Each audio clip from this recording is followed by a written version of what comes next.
Hey guys, Angela here at Dragonfly Sales Urban Homestead, and I just wanted to make a real quick video for you this morning. This is not going to be our main video for the week, but it's something that I felt was really important and then I should go ahead and get out for you to watch because I'm in zone 10B, so I'm a little bit ahead of some of you. So maybe if I share with you this rookie mistake that I made this season, maybe you guys can avoid doing it right now before it's too late. So I've been making a list of all my rookie gardening mistakes, and that is definitely on the list of videos to make. And when I'm a little bit further in the season, I'll start doing a compilation of my rookie mistakes. But so here's my big one that I discovered last night.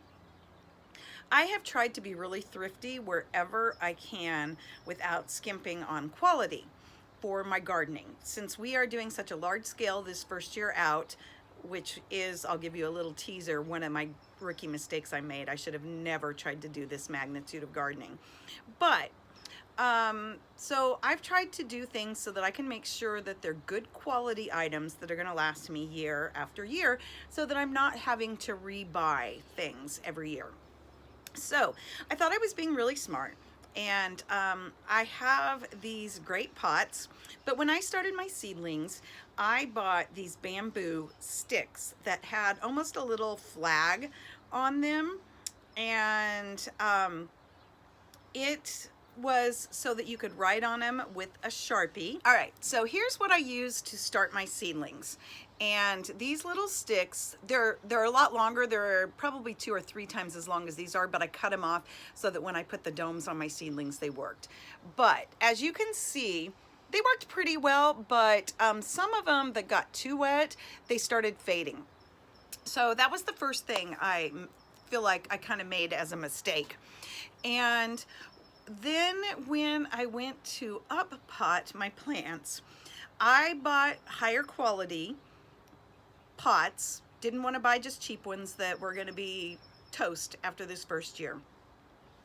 And then I was trying to decide how I was going to label the plants, and I didn't want to use the little plastic sticks because, as you know, I've talked about, we're trying to reduce our footprint on the earth. So I didn't want plastic that was going to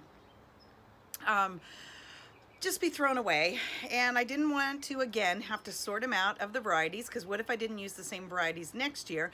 Then the plants would only be good for 1, maybe 2 years if you use the back. So I came up with the brilliant idea that I was going to use masking tape on the pots, because that way it would be removable year after year, and it's cheap. So I labeled all my plants, and I made 2 mistakes in doing that. One, when I did a flat of plants, sometimes I didn't label every pot. I only labeled like the front row or the back row of pots, thinking that since they were all the same, it wasn't a big deal that there were none in the middle that were labeled. And in retrospect, I should have labeled every pot. And here's why. Because when I started putting my plants in the sun to harden them off, the ink faded on the masking tape, which that did not even occur to me that that was going to happen. So last night I went out to plant some more of my tomato plants and discovered that a lot of my pots I can barely read or can't read at all what they were. Now, I started 6 to 8 varieties of tomatoes. So we're going to have a fun season. It's going to be a little bit of a guessing game as to which plants the tomatoes are, which isn't a huge deal in some respects, because it's not like I'm selling the plants or anything like that. But where it comes into play is whether they're determinate or indeterminate. Because if they're indeterminate tomatoes, they need to be trellised. If they're determinate tomatoes, it doesn't matter whether they're trellised or not. And the way we're doing things with grow bags and troughs and raised beds, it makes a huge difference on how many trellises we're going to need and how we're going to do things. So it's going to be a fun summer. I may not know what tomato plants I have and what they are. And we've got so many different varieties. We've got Roma, San Marzano, beefsteak, Berkeley tie-dye, and 2 or 3 different types of cherry tomatoes, and we've got tomatillas and So yeah, it's going to be a fun guessing game, and I guess in some ways it'll make the summer a lot of fun because we won't know until the tomatoes start ripening what is what. So here's my lesson that I learned. When you label your plants, number one, label every single pot. You think you're not going to move them around, but trust me, you probably at some point will move them around before you get them in the ground.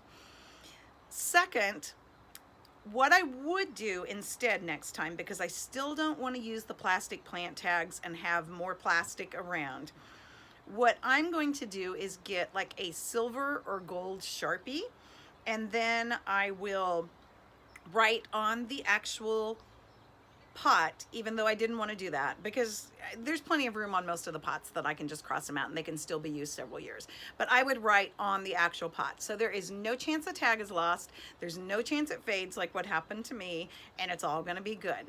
So there you go.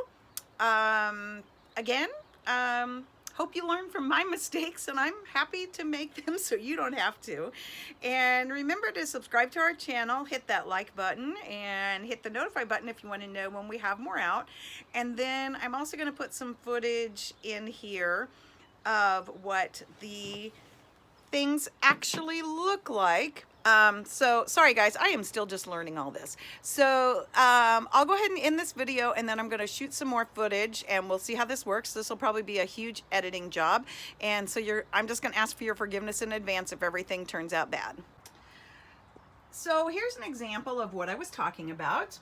Some of these aren't labeled because everything in the flat was supposed to be the same, and as you can see, you can barely read that label. Now, I can see it enough to know because I know my varieties. That's Berkeley tie-dye.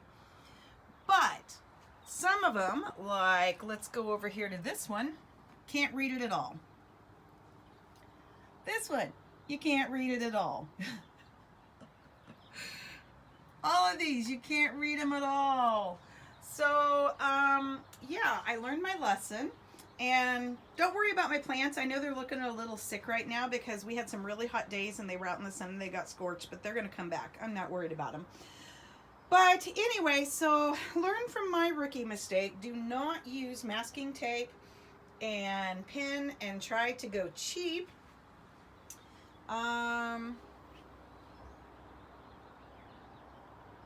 Those, as you can see, I didn't label at all, and on the other side where they were in the sun, that's where the tag is, and again, can't see anything. So yeah, hopefully you'll learn from my mistakes. Bye guys.